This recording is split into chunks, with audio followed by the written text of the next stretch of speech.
Newsfirst at 9. Headlines. A very good evening to you. You're watching the weekend edition of News at 9. I'm Stephen Lazarus. Before we go into stories in detail, let's take a look at the headlines. Police curfew declared in Alutgama and Beruala. Chairman of the Capital Maharaj Organisation Limited addresses a letter to advertising agencies and clients on issues pertaining to the credibility and validity of electronic and print media ratings. President Mahinda Rajapaksa attends the G77 summit in Bolivia. V. Ananda Sangari retires from parliamentary politics. Kottagala Medical Officer's office shut down over alleged threat levelled by Minister Arumugam Tondaman. A road in Uma Ala, Uvaparnagama named after Newsfirst.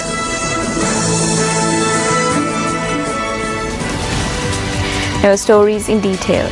A police curfew was imposed in Alutgama and Beruala police divisions. While curfew was initially imposed in Alutgama, the police later extended this curfew to include the Beruala police division as well.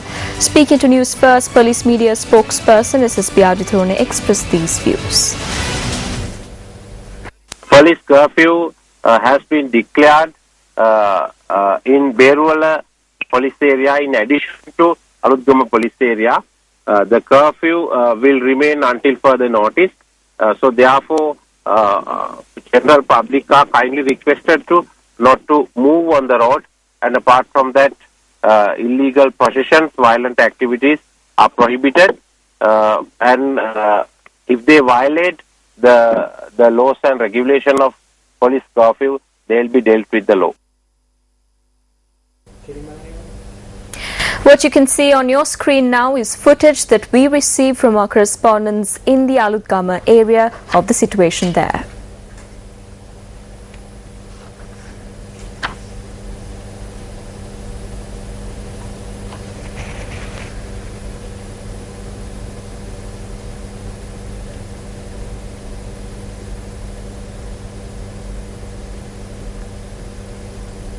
A reminder for our viewers that police curfew has been declared in the Alutgama and Beruala police divisions, and the police have warned that any person found violating curfew will be dealt with by the law.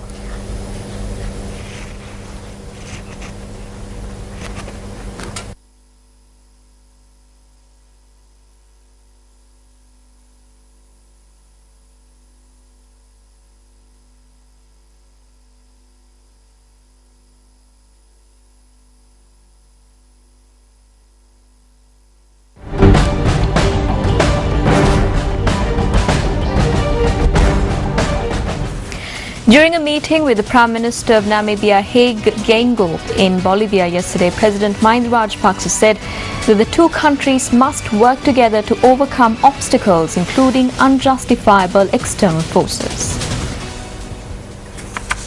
According to the presidential spokesperson and international media unit, the president had met with the Namibian premier when attending the Golden Jubilee of the G77 summit in Bolivia. The president had told the Namibian premier, quote, "The situation of the countries which were subjected to foreign interferences are worse today than before," unquote. The presidential spokesperson and international media unit added that President Rajapaksa had briefed the Namibian Prime Minister on the progress made by Sri Lanka following the end of its civil war. The president had said, quote, "People live in peace. The only ones who are unhappy are the politicians and forces against the country," unquote. President Mahinda Rajapaksa attended the Golden Jubilee of the Summit of the Heads of State and Government of the Group of 77 and China, which is being held under the theme For a New World Order for Living Well. The summit is being hosted in the city of Santa Cruz, Bolivia. The opening ceremony of the summit was held under the patronage of the current chairman of the G77, Bolivian President Evo Morales, UN Secretary General Ban Ki-moon, and UN General Assembly President John W. Ash. Heads of state of high-level delegations of the 133-member Group of 77 and heads of many international organizations were among the dignitaries who attended the opening ceremony. Veteran politician V. Ananda Sangari, the Secretary General of the Tamil United Liberation Front, has decided to quit parliamentary politics on his 81st birthday, which falls today. Issuing a statement, Ananda Sangari noted that he had arrived at this decision since he could not create the type of society he anticipated during his 50 years of active politics.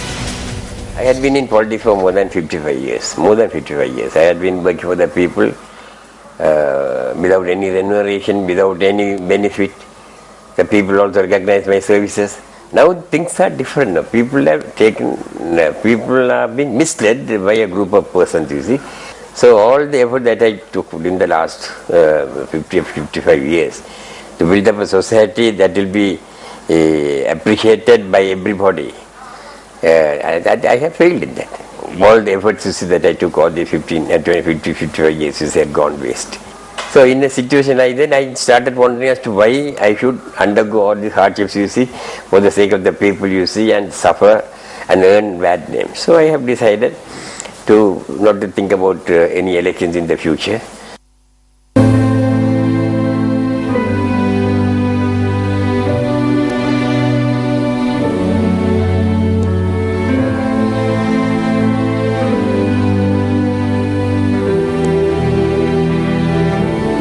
Born on the 15th of June 1933 in Point Pedro in the Jaffna district, Veerasingham Ananda Sangari received his primary education at Christian College, Achuveli. He received his secondary education at Somaskanda College, Puttur, Hadley College, Jaffna, and later at Zahida College, Maradana, before entering the teaching profession. Ananda Sangari joined Law College in 1959 and entered active politics by contesting for a seat on the Colombo Municipal Council as a candidate of the Lanka Samasamaja Party. Although defeated in that election, Ananda Sangari won the Karachi Village Council election in Kilinochchi in 1964. Subsequently, on the invitation of G.G. Ponnambalam, Ananda Sangari joined the All Ceylon Tamil Congress. In 1970, he entered Parliament representing the Kilinochchi electorate and became a founder member of the Tamil United Liberation Front, founded in 1972. In 1977, he entered Parliament on the TULF ticket. In 1983, when President J.R. Jayawardena prepared to extend Parliament's tenure by 6 years without holding an election, Ananda Sangari voiced his strong opposition to the move, going to the extent of resigning his seat in Parliament. Ananda Sangari went on to claim victory in the parliamentary election of 2000 and 2001 and in 2006. India presented him with the Madanjeet Singh Award in recognition of the years of service he had rendered as a politician.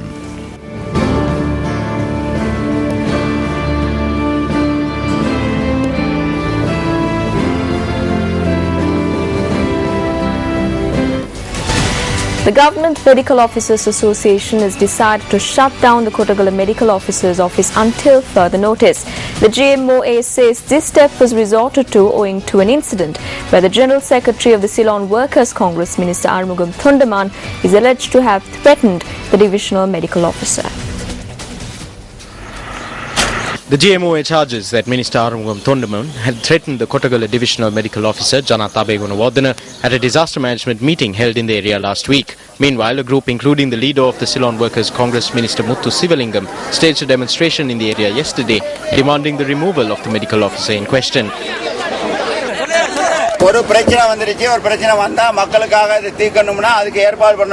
When there is a problem, steps must be taken to resolve it. We can sort out the details later. Do you understand? We decided yesterday that it would not be good for these people to serve here. We will not allow them to continue to serve here. Following the incident, Minister Arumugam Thundaman had informed the Central Province Health Service Director to remove the medical officer in Kottagala. Minister Thundaman asked me to remove this doctor from that area. I spoke with the doctor in question. We reached an agreement where the MOH said that if it is required, he would leave. Now the doctors are acting for their own security.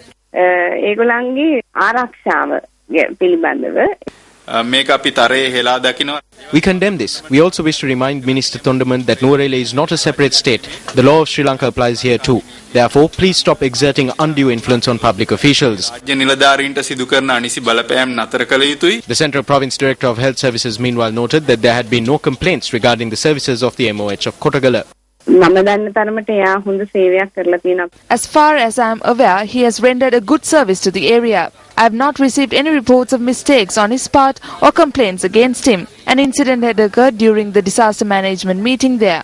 I was not informed of this. ඒ පිළිබඳවත් මට දැනුම් දීමක් කරලා තිබුණේ නැහැ. මෙවැනි දක්ෂ රාජ්‍ය නිලධාරියෙක්ගෙන් The politician in the area should be making the most of the talented public official assigned there. Unfortunately, this politician wants to discourage talented officials and have dealings with fraudulent individuals. ධෛර්යයටපත් කරමින් වංචනික පුද්ගලයන් සමග සම්බන්ධකම් පැවැත්වීම. The GMOA says that the minister must apologize over this incident. අපි රාජ්‍ය වෛද්‍ය නිලධාරීන්ගේ සංගමයේ තීරණය කළා. It is not sufficient for a pardon to be granted as per the decision of the GMOA. It must go beyond that, and the safety of our health sector staff must be ensured.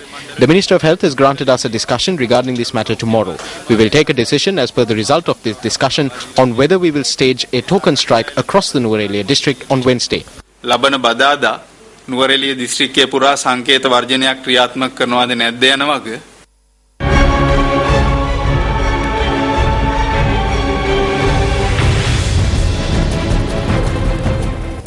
A meeting was convened on the 4th of June by the Minister and Secretary to the Ministry of Mass Media and Information on issues surrounding the credibility of ratings compiled for the electronic and print media. The importance of resolving persisting problems with regard to the institutions which compile these ratings was highlighted at this meeting. The Secretary to the Ministry further reiterated the importance of this matter given that the annual turnover of the TV industry is about 46 billion rupees. Meanwhile, a letter addressed by the chairman of the Capital Maharaja Organisation Limited to advertising agencies and clients was published in newspapers today. The letter addressed by the chairman of the Capital Maharaja Organisation Limited notes that since the meeting on the 4th of June in connection with the uncertainty and credibility issues with regard to the current rating systems operating, both electronic and diary, several calls have been received from some of the advertising agencies. The letter notes that at this meeting, the minister made it very clear that the government will not be funding nor get involved in a research system such as this. The letter reads, quote, "Some agencies believe that the rating system will be brought under control and fears of government interference may be created by some interested parties who are extremely keen for their own benefit to keep the present system which lacks credibility and validity and which in fact was discontinued previously for these very reasons." Unquote. The letter further notes that most multinationals and local corporates use the rating system as a guideline to determine allocations of spends based on the cost per rating point system. Furthermore, he emphasized, quote, "Certain incentives are being offered in the market since the rating system is now under scrutiny, which will distort the true market condition. In the interest of this growing industry, this has to stop." Unquote. To re-emphasize, quote, "Certain incentives are being offered in the market since the rating system is now under scrutiny, which will distort the true market condition. In the interest of this growing industry, this has to stop." Unquote. The letter reads further, quote, "We are sure that all of us agree that with the issues surfacing, any measurement system that creates a doubt as it lacks validity and credibility in terms of analysis and interpretation and could be subject to tampering is not healthy for any industry." Unquote. The letter reiterates that this is something that the media of the Capital Maharaja Organisation has stood by and will continue to stand by whenever any malpractices are detected, not only in this industry. He reminisces that recently even the print media detected such credibility issues on reported data and has already initiated legal action on it. In his letter to advertising agencies and clients, he says, quote, "Just as much as the brand owners and media advisors should benefit from the advertising spends, everybody in the electronic and print media too should get their fair share of revenue and not be evaluated unfairly by a blanket rating system which lacks validity and credibility and or by unethical incentive schemes that have recently surfaced to circumvent the Media Ministry's scrutiny of the rating system." Unquote. He notes that it is clear that there are only one or two parties that are resorting to this unfair practice which is corrupting this system. The letter to advertising agencies and clients concludes, quote, "As a media house, we have been forthright and we will not hesitate to expose these unethical schemes, which will have a long-term detrimental impact on the entire industry, which we are sure you will agree is not in the best interest of all of us." Unquote. A similar situation arose recently in the Colombo Stock Exchange.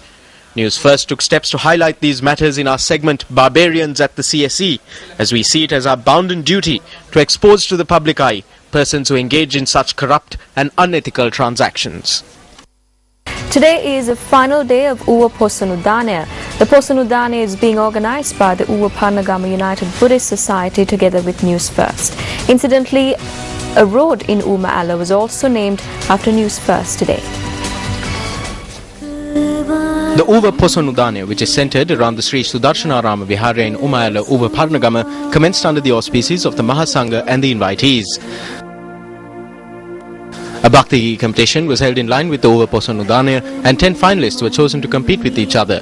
The winners of the competition were selected by a panel of judges headed by the veteran musician Bandara Atauda. The team representing the Valimada Central College won first place, while teams representing the Kapitipola Central College and Bustula College received second and third place respectively.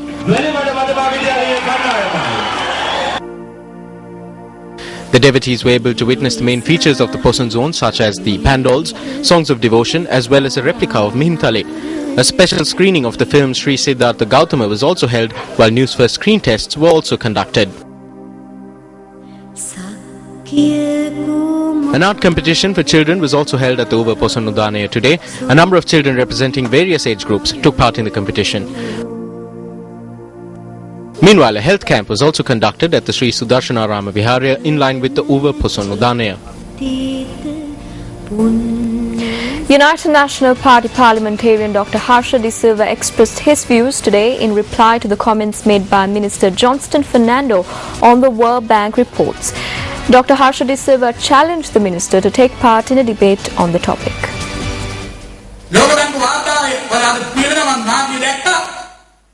I saw the World Bank report in the media, and it said that the Sri Lankan economy is excellent and it is the fastest developing. But Mr. Harsha says the economy is about to collapse. They speak about the World Bank report, but they don't speak of the good things that are said in the report. They close that report and open their own report. If the World Bank report comes in their favor, they produce it as it is. The people in this country are not ready to accept this.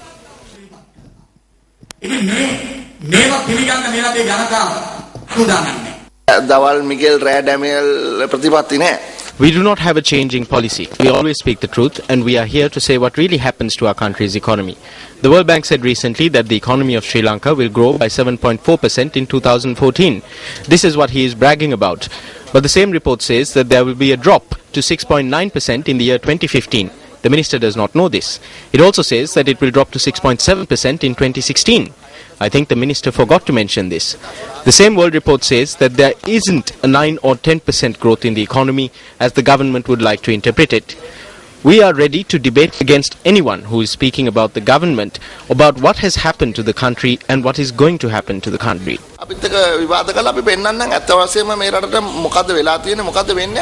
The doctors state that a similar attention given to the dengue mosquito should be given to the dengue patient as well. Dengue is caused by a virus, and there are 4 strains of the disease that have been identified. Doctors state that the entry of any one of these categories into the body can cause dengue fever. Doctors also state that there are 3 factors which influence the spread of dengue. 3 factors are necessary for the spread of dengue: an individual carrying the virus, a healthy individual, and a mosquito which acts as a vector.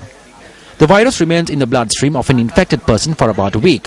Hence, a mosquito who bites this person will carry the virus, which will in return increase the risk of the spread of dengue.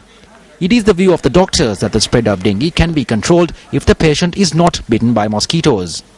If there is a patient with fever in your household, it is essential that he is protected by mosquito net at all times until his fever drops. But if the patient is moving around the house, it is important that he or she is fully clothed. According to the Epidemiology Unit, 13,748 suspected dengue patients have been identified in the past 6 months. 5,244 patients have been reported from the Colombo district and 2,103 patients from the Gampaha district. The percentage of dengue patients reported in the Colombo district is over 60%. 342 patients are reported from the eastern part of Colombo city, which is under the purview of the Colombo Municipal Council. 264 patients have been identified from Colombo North. 215 patients from Western Colombo, 205 patients from Central Colombo, and 176 patients from the Central Colombo B and 181 patients from Burala have been identified. 9 areas in Colombo have been marked as high-risk zones. Kirula, Kirulapana, Pamankada, Vallavatta North, Mattakkuliya, Mahavatta, Kurunduvatta, Timrigasyaya and Blue Mandal have been marked as these high-risk areas. The doctors state that the retention of water by concrete constructions is a major cause for the increase in the density of mosquitoes. We now join Newsfirst Shahin Jurangpati for the weather.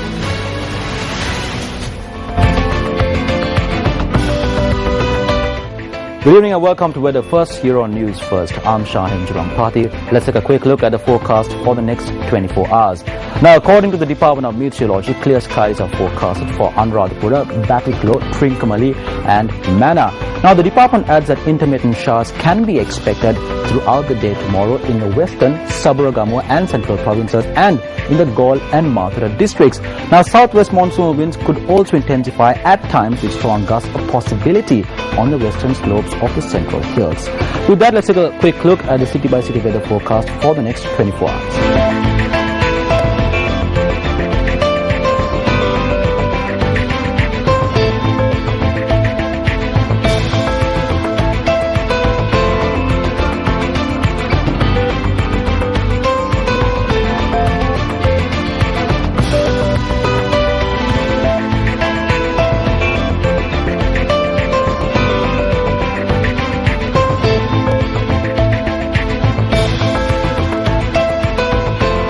Well, with that, we wrap up the weekend edition of News at 9. I'm Stephen Lazarus. Have yourself a great week. Good night. Hotline 0114-896-896. www.newsfirst.lk. Feedback at newsfirst.lk.